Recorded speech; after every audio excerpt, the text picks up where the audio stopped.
Hi ಸ್ನೇಹಿತರೆ, welcome back to my channel. ಹೇಗಿದ್ದೀರಾ? ಚೆನ್ನಾಗಿದ್ದೀರಾ ಅಂತ ಭಾವಿಸ್ತೀನಿ. ಅರ್ಪಿತಾ ಕ್ರಿಯೇಷನ್ ಚಾನಲ್ನ ಸಬ್ಸ್ಕ್ರೈಬ್ ಮಾಡಿಲ್ಲ ಅಂದರೆ ಸಬ್ಸ್ಕ್ರೈಬ್ ಮಾಡ್ಕೊಳ್ಳಿ. ಎಂಟನ ವಾಚ್ ಮಾಡಿ ಸ್ನೇಹಿತರೆ. ಇವತ್ತೇನಪ್ಪ ವಿಶೇಷ ಅಂದರೆ ಸೋಮವಾರ ಇದನ್ನು ತಿಂದರೆ ಶಿವ ನಿಮ್ಮನ್ನು ಕ್ಷಮಿಸೋದಿಲ್ಲ ಅಂತ ಮಾಹಿತಿನ ತಿಳಿಸ್ಕೊಡ್ತಾ ಇದ್ದೀನಿ.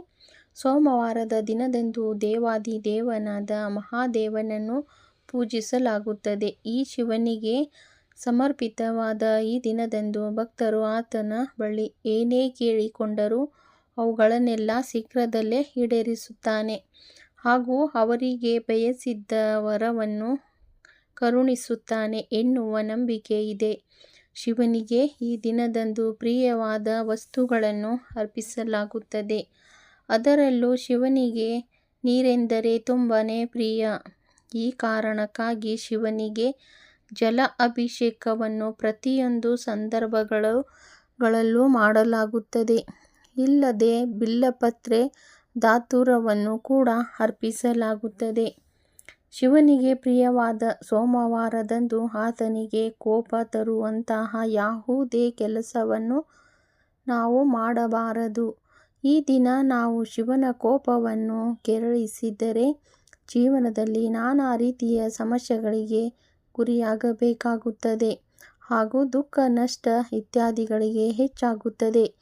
ನಾವೆಲ್ಲ ವಿಚಾರಗಳ ಕುರಿತು ಜಾಗೃತಿ ವಹಿಸಬೇಕು ಎಂಬುದನ್ನು ತಿಳಿಯೋಣ. ಶಿವನಿಗೆ ಕೋಪ ಬಾರದಂತೆ ನೋಡಿಕೊಳ್ಳಿ. ಶಿವನು ಎಷ್ಟು ಶೀಘ್ರದಲ್ಲಿ ನಮ್ಮ ಮೇಲೆ ಸಂತೋಷಗೊಳ್ಳುತ್ತಾನೋ ಅಷ್ಟೇ ಶೀಘ್ರದಲ್ಲಿ ಕೋಪ ಕೂಡ ಮಾಡಿಕೊಳ್ಳುತ್ತಾನೆ. ಹಾಗಾಗಿ ಅವನನ್ನು ಒಲಿಸಿಕೊಳ್ಳುವಾಗ ತುಂಬನೇ ಜಾಗೃತರಾಗಿರಬೇಕು. ಧಾರ್ಮಿಕ ನಂಬಿಕೆಯ ಪ್ರಕಾರ ಮತ್ತು ಪುರಾಣ ಕಥೆಗಳ ಪ್ರಕಾರ ಶಿವನು ನಮ್ಮ ಮೇಲೆ ಒಮ್ಮೆ ಕೋಪಿಸಿಕೊಂಡರೆ ಆತನನ್ನು ಮತ್ತೆ ಒಲಿಸಿಕೊಳ್ಳುವುದು ತುಂಬನೇ ಕಠಿಣ. ಶಿವನು ನಮ್ಮ ಮೇಲೆ ಕೋಪಗೊಂಡರೆ ಕ್ಷಣದಲ್ಲಿ ನಮ್ಮ ಜೀವನವನ್ನು ಈ ಭೂಮಿಯ ಮೇಲೆ ಕೊನೆಗೊಳಿಸುವನು. ಹಾಗಾಗಿ ಸೋಮವಾರ ದಿನ ಶಿವನಿಗೆ ಕೋಪ ತರುವಂಥ ಯಾವುದೇ ಕೆಲಸವನ್ನು ಮಾಡಬೇಡಿ. ಸೋಮವಾರ ತಾಮಸಿಕ ಆಹಾರವನ್ನು ಸೇವಿಸಬೇಡಿ. ನಂಬಿಕೆಗಳ ಪ್ರಕಾರ ಶಿವನಿಗೆ ಸಮೀಪಲಾದ ದಿನ ಅಂದರೆ ಸೋಮವಾರ. ತಾಮಸಿಕ ಆಹಾರವನ್ನು ಸೇವಿಸಬಾರದು. ಸೋಮವಾರದಂದು ಶಿವನ ಪೂಜೆಯಲ್ಲಿ ತುಳಸಿ, ಸಿಂಧೂರ, ಅರಿಶಿನ ಮತ್ತು ಶಂಖವನ್ನು ಬಳಸುವುದು ಮಂಗಳಕರವೆಂದು ಪರಿಗಣಿಸಲಾಗುವುದಿಲ್ಲ.